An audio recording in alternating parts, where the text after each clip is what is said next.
J'ai exercé pendant 12 ans dans le 94 et j'ai cédé les parts de l'étude dans laquelle j'étais pour créer un réseau qui s'appelle Mon Notaire Conseil. Aujourd'hui, nous sommes 6 associés avec 5 études. Le siège du réseau est à Toulouse. Nous avons également une étude à Nation, tout à fait, à Charenton-le-Pont, à Chenevière-sur-Marne et à Marolles-en-Brie. Entre toutes les études du réseau, alors il faut savoir qu'il y a une étude qui existe depuis une quinzaine d'années. Il y a eu 4 créations. Donc on doit être sur un volume actuel de 2500 à 3000 actes à l'année. Le métier de notaire a évolué énormément depuis Balzac. Qu'est-ce que vous retenez de cette évolution et notamment les lois Macron qui ont permis maintenant de s'établir, peut-être avec des règles du jeu un peu particulières, au sort, non ? Alors, on peut toujours regretter ce qui existait avant. Ce qu'il faut retenir, c'est que le métier de notaire en soi n'a pas changé. Les règles fondamentales sont les mêmes depuis le droit romain. Même si ça a été un petit peu retouché ensuite par Napoléon et par notre ordonnance de 1945 qui a établi vraiment le statut actuel de notaire. Ce qu'il faut retenir, c'est qu'on est là, à votre côté, pour faire des actes authentiques qui ont une date certaine, force probante et force exécutoire. Les règles du jeu ont changé, plutôt entre les notaires, et pour apporter, j'aimerais dire, un peu plus de disponibilité pour les clients. Le besoin client aujourd'hui a changé, vous le voyez, on est tous devenus des générations smartphone. On veut de l'instantané. Le client, il va sur Google, il tape une question, il a la réponse en à peu près 2 secondes, une réponse qui est approximative. Mais du coup, il ne comprend pas. Parce que s'il appelle un expert, que ce soit un CGP, un notaire, un avocat, eh bien si ce notaire ou cet avocat ou ce CGP met 15 jours à lui répondre, on n'est plus en phase avec le besoin client. Donc le but de la réforme Macron, c'était d'augmenter le nombre de notaires, pour qu'on soit plus réactif, plus disponible, plus à l'écoute du client. Et ce que notre président actuel a permis, c'est une libre installation contrôlée. C'est-à-dire qu'il a créé 1000 nouvelles études en France. On va continuer dans cette définition avant d'aller plus loin dans le projet. Notarius, ça veut dire quoi? Note, secrétaire? Vous êtes des secrétaires? Alors, il faut revenir en fait au droit romain pour cela. Le premier statut de notaire, c'était ce qu'on appelle des tabellions. Tabellion, en fait, le notaire, c'était l'écrivain public. Donc on revient justement au terme de secrétaire.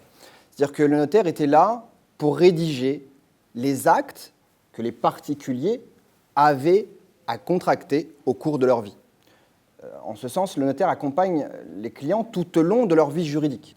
Aujourd'hui, compte tenu de l'évolution des technologies, de l'évolution du besoin client, le notaire doit être en phase avec cela et utiliser, on va dire, de nouveaux outils. On parle beaucoup de digitalisation, d'ubérisation de la profession de notaire, et nous avons été les premiers à développer la signature électronique. Aujourd'hui, vous l'avez vu partout, je crois que chez tous les notaires, vous allez signer, il y a la signature électronique. C'est vraiment un outil fabuleux. Nous avons été les premiers à développer la signature électronique en mobilité. Pour cela, nous avons dû... Ça veut dire quoi en mobilité? En mobilité, c'est-à-dire que jusqu'à présent, le notaire était confortablement assis derrière son bureau, attendait que le partenaire et les clients viennent le voir. Donc vous êtes notaire volant, si je puis dire? C'est pas notairemobile.com, mais presque. C'est-à-dire que pour les clients qui ne peuvent pas, qui ne veulent pas, ça arrive également, venir à l'étude, nous nous déplaçons. Et moi, en fait, je suis parti d'un postulat, c'est que lorsqu'on a créé l'acte authentique électronique, je me suis dit c'est merveilleux, la signature se passe plus rapidement, le client est plus à l'écoute, c'est quelque chose de plus vivant. Et je me dis le client qui a la chance de pouvoir venir à l'étude, lui signe en 2 coups de griffe sur une tablette, maintenant une seule signature, d'ailleurs vous avez dû voir la nouvelle signature électronique, c'est plus qu'une seule signature. Je me dis le pauvre client qui lui est alité parce qu'il est à l'hôpital ou parce que c'est une personne âgée qui ne peut pas venir à l'étude, en plus de lui raconter une messe notariale pendant 1 heure, je lui fais souffrir le martyre avec 1 heure de pages à tourner, à parapher et à signer. Donc moi, ma volonté de développer l'acte électronique en mobilité, ça a été celle-ci au début. Répondre à un besoin, les personnes qui ne pouvaient pas se déplacer. Vous êtes donc officier ministériel, fonctionnaire?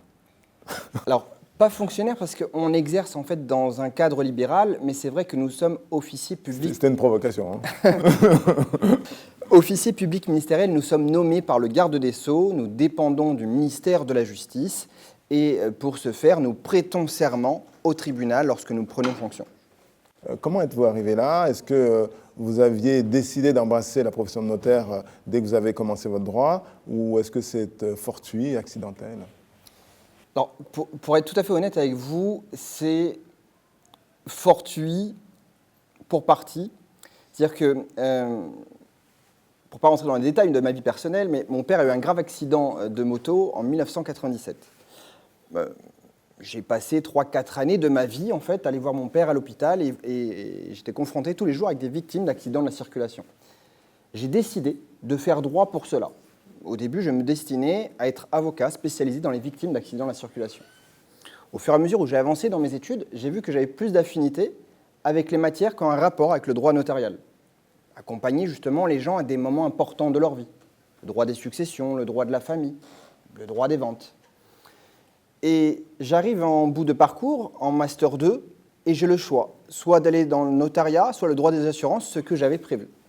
Alors pour ceux qui ont vu l'auberge espagnole, je ne sais pas si vous vous souvenez d'une scène à la fin du film, quand Romain Duris arrive à la Défense, il commence son premier boulot et il part en courant. Donc moi, mon histoire, c'est celle-ci. C'est-à-dire que j'ai choisi finalement le droit des assurances, que j'avais choisi depuis le départ, et j'intègre une super boîte d'assurance, je commence à bosser à la Défense, et là, je me pose quelques instants et je vois ma vie défiler. Je dis, Nuno, tous les ans, tu vas monter d'un étage. Je sais pas, il y avait une 60aine d'étages à gravir, et j'ai vu un petit peu ma vie comme ça. Et sincèrement, ça ne m'a pas plu. Et en plus de ça, j'ai eu un des profs qui m'a défié. Je suis allé le voir, un sportif, est également coach en football. Et je lui dis, voilà, Stéphane, pour ceux qui le connaissent, Stéphane David, un spécialiste du divorce. Je dis, Stéphane, j'ai un souci, j'hésite entre droit des assurances et droit notarial. Et il me dit, écoute, compte tenu de ton nom, de tes origines, mais également de ton prénom, je vais être franc avec toi, notariat, ça va être difficile. On vit encore dans un monde où le notaire, c'est souvent un fils d'eux ou un neveu d'eux. Et je suis désolé pour toi, mais pour l'instant, je pense que tes confrères, ils ne sont pas prêts à voir Montero sur une plaque. Je l'ai regardé, je dis merci. Mon choix est fait. Je crois, vous avez évoqué le terme de sportif, je crois que vous êtes un judoka, n'est-ce pas? Pas de votre niveau, mais j'ai pratiqué dans le passé. C'est peut-être ça qui explique que vous avez voulu affronter justement une situation qui paraissait défiante. C'est certain, on a tous dans notre vie des choses qui nous motivent, qui nous donnent une force. Pour moi, le judo a été une école de la vie, une vraie philosophie, un code moral, des valeurs. Et c'est ce que je ressens également aujourd'hui, des valeurs que tu as pu transmettre à toute ton équipe. Félicitations tout d'abord à toi, à tous les collaborateurs. Et j'ai envie de vous dire une chose. Seul, on va plus vite, mais ensemble, on va plus loin. Et autre chose, aucun de vous ne sera seul ce que vous serez tous ensemble. Et c'est cet esprit d'équipe que j'essaye moi aussi d'inculquer au sein de mon entreprise et de mon réseau. Comme on est passé au tutoiement, au vutoiement, je continue sur le tu. Patrimoine, ça veut dire quoi, selon toi?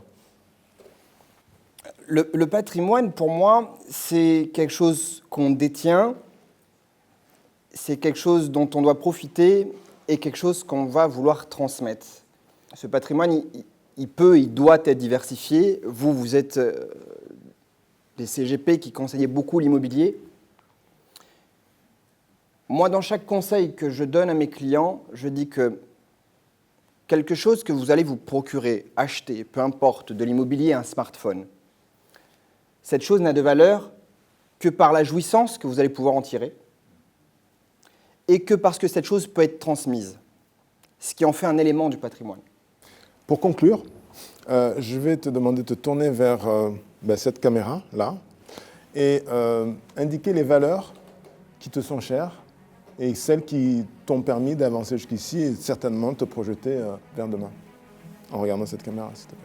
Alors, les valeurs qui me sont chères, qui m'ont permis d'arriver aujourd'hui, c'est tout d'abord la famille. Ensuite, l'esprit de combat, la compétition et l'esprit d'équipe. Merci infiniment, on peut applaudir, c'était excellent.